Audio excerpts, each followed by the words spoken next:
नमस्कार, मैं हूं निश्चित दुबे। आप देख रहे हैं सुलगता सवाल। तो स्विट्जरलैंड के विंटरथूर रेलवे स्टेशन पर भयानक चाकूबाजी का हमला हुआ। 31 वर्षीय हमलावर ने अल्लाहू अकबर के नारे लगाते हुए लोगों पर चाकुओं से हमला बोल दिया।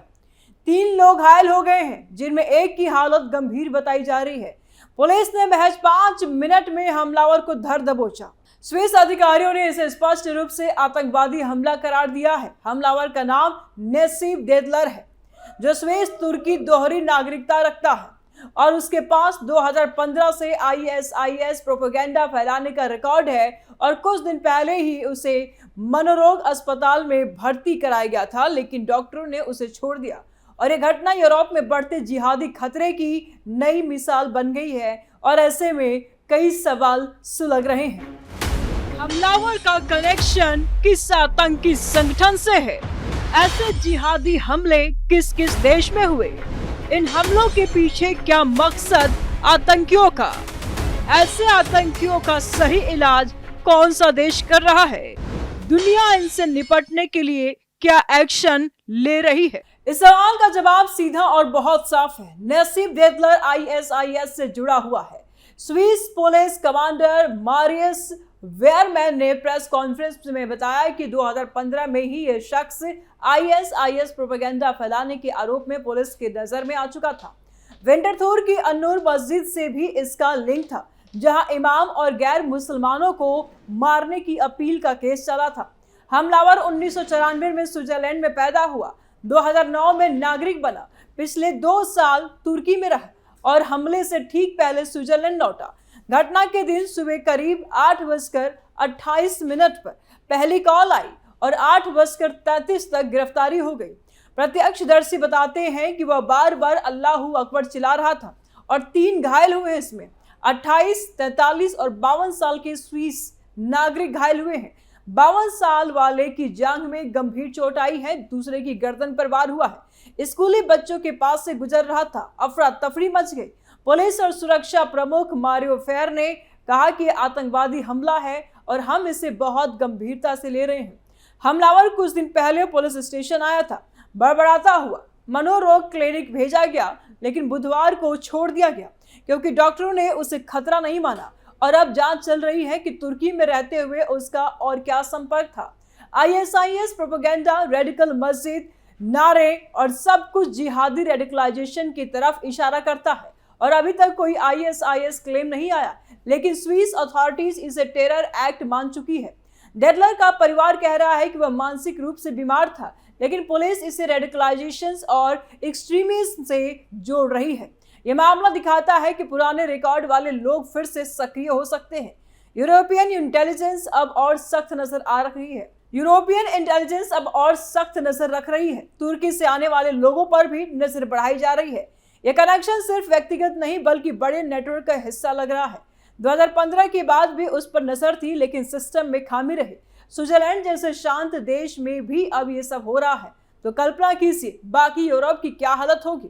हमलावर को सख्त सजा मिलनी चाहिए और उसकी सिटीजनशिप पर भी सवाल उठ रहे हैं।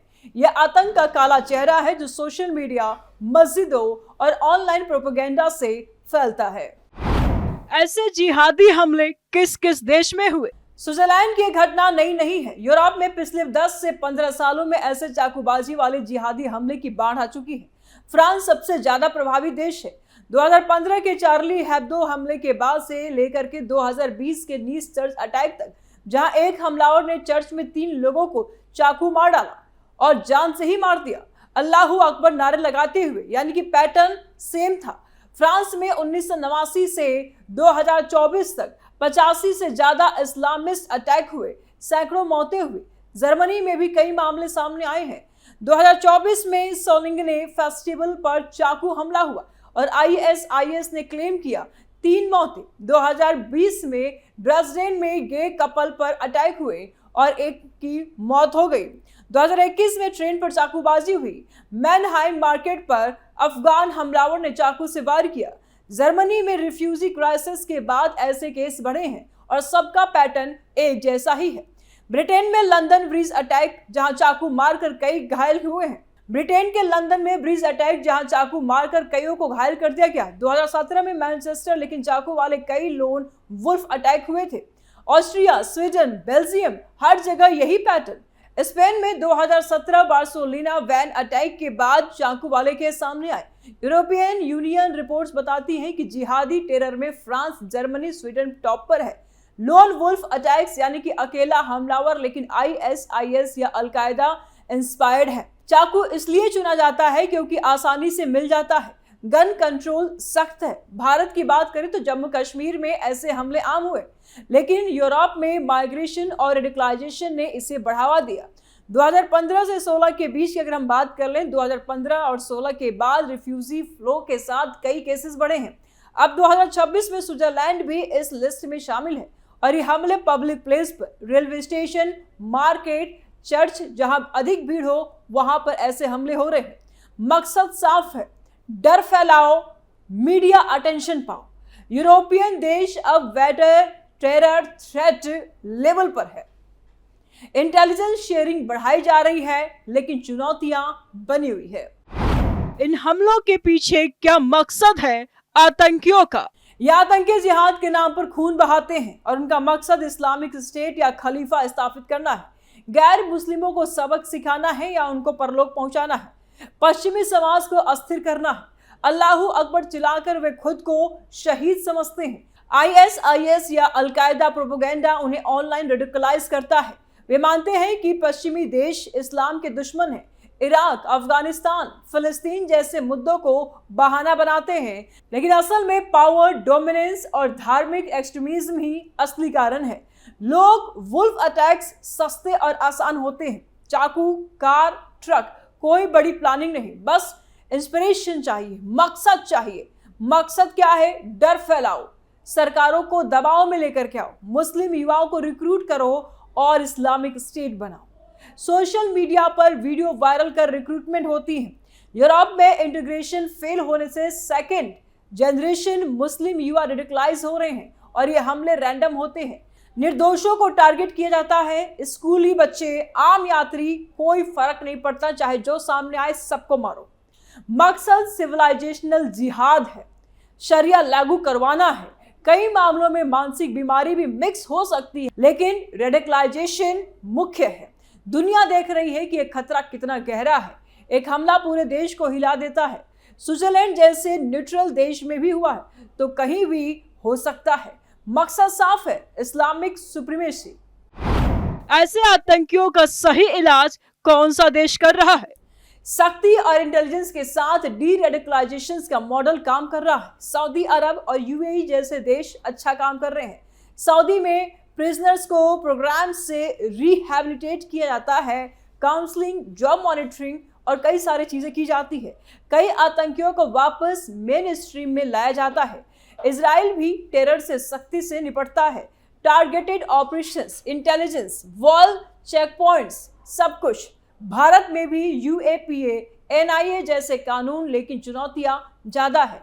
यूरोप में फ्रांस ने सख्त कानून पास किए, मस्जिदों पर नजर है, इमाम्स डिपोर्ट हुए हैं, सिटीजनशिप रिव्यू हुए हैं, लेकिन माइग्रेशन पॉलिसी की वजह से समस्या बनी हुई है। जर्मनी डिबेट कर रहा है। सबसे बेहतर मॉडल शायद चीन या कुछ गल्फ देशों का ही हो सकता है, जहां जीरो टॉलरेंस है, लेकिन डेमोक्रेटिक देशों में बैलेंस बनाना मुश्किल है। स्विट्जरलैंड अब सिटीजनशिप रिवोक करने की बात कर रहा है और सही इलाज सबसे पहले तो यही है कि पहले रोकथाम हो, इंटेलिजेंस, डी रेडिकलाइजेशन प्रोग्राम हो, ऑनलाइन मॉनिटरिंग, इंटीग्रेशन और फिर सख्त सजा और डिपोटेशन हो। कई देश अभी भी पॉलिटिकल करेक्टनेस में फंसे हुए हैं। दुनिया की सरकारें इनसे निपटने के लिए क्या एक्शन ले रही है? दुनिया जाग रही है। UAE में counter terrorism coordinator, intel sharing और Frontex border control, NATO, UN global strategy, America GSTF, FATF के जरिए फाइनेंसिंग रोक रहा है। Bharat, US, EU, India dialogue चल रहे हैं। पाकिस्तान जैसे देशों पर प्रेशर है, लेकिन रियलिटी में माइग्रेशन, वेक, इंटीग्रेशन बड़ी समस्या है। कई देश अब फॉरेन फाइटर्स को ट्रायल सिटीजनशिप रिव्यू कर रहे हैं। ऑनलाइन रेडिकलाइजेशन पर क्रैकडाउन किया जा रहा है।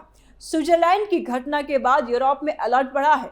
प्रेसिडेंट गाय परवेलिन ने शोक जताया है और शौक भी जताया है और अब और सख्ती आने वाली है। एफआईआर की नजर में विंटरथूर हमला खतरा ऊंचा, लेकिन सिस्टम ने तुरंत रिएक्ट किया। स्विट्जरलैंड की मुख्य काउंटर टेररिज्म और इंटेलिजेंस एजेंसी यानी कि फेडरल इंटेलिजेंस सर्विस, या आप इसके एनबीडी भी कह सकते हैं, यह एजेंसी टेररिज्म, एक्सट्रीमिज्म, जासूसी और प्रोलिफरेशन जैसे खतरों पर नजर रखती है। एफआईएस का काम मुख्य रूप से प्रिवेंशन और सिचुएशन असेसमेंट है, मतलब हमले रोकना और सरकार को सही जानकारी देना। लॉ एनफोर्समेंट यानी कि गिरफ्तारी पुलिस का काम है, लेकिन एफआईएस बैकग्राउंड इंटेल देती है। विंटरथूर रेलवे स्टेशन पर 28 मई को जो घटना घटा यानी जो चाकू हमला हुआ, उसमें एफआईएस की रिपोर्ट्स और स्विस सिक्योरिटी फ्रेमवर्क के लिहाज से बहुत महत्वपूर्ण है। आइए विस्तार से समझते हैं कि एफआईआर इस पूरे मामले को कैसे देख रही है, उनका ओवरऑल असेसमेंट क्या है और इस घटना से क्या सबक निकल रहे हैं। एफआईएस की 2025 सिचुएशंस रिपोर्ट यानी कि स्विट्जरलैंड सिक्योरिटी 2025 में साफ कहा गया है कि स्विट्जरलैंड में टेररिस्ट थ्रेट एलिवेटेड यानी ऊंचा बना हुआ है और मुख्य खतरा जिहादिस्ट आइडियोलॉजी है और इन्हीं से इंस्पायर लोन एक्टर्स हैं या छोटे ग्रुप से हैं।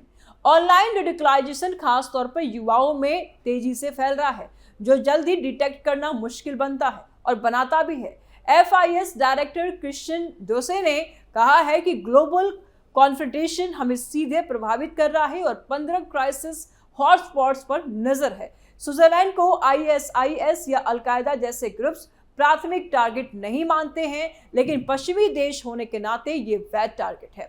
ज्यूश और इजरायली इंटरस्टेट्स खास खतरे में है और एफआईएस स्कूलों, यूथ ऑर्गेनाइजेशंस और पुलिस के साथ मिलकर के अर्ली डिटेक्शन और प्रिवेंशन पर फोकस कर रही है। फिलहाल अपनी राय आप कमेंट बॉक्स में जरूर दें। आप क्या सोचते हैं?